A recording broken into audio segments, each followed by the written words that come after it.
My problem simply was that one day the heating was working in the car and got hot air, the next day it wasn't. So I checked on the internet and found out roughly what you have to do. You take the glove box out, which I've done, and that's just a series of screws that you have to remove. That's an additional item, so it won't normally be there. This one here, corrugated tube, mine has air conditioning that brings cold air and connects to this inlet into the glove box. This tube here is off the back of this little vent opening,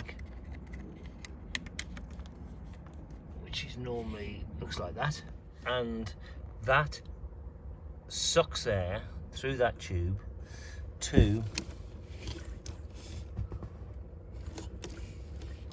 the temperature sensor, which is in a little box, round box there. There's a motor and a fan, and I think his name's DIY Car Guy.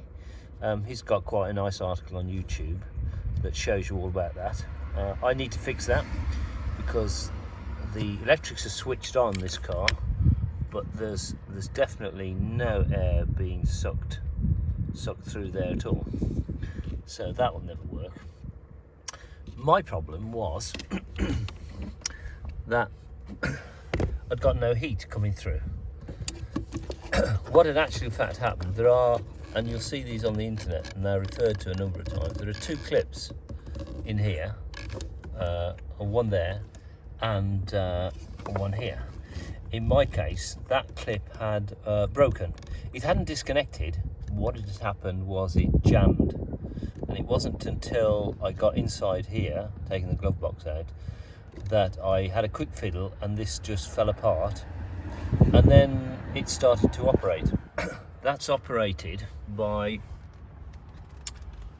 the temperature control here, and what you'll see, if I hold this, what you'll see here is that's on cold at the moment, and if I move it to hot, it rotates, and that's what wasn't happening in my case. So I'll turn it to cold.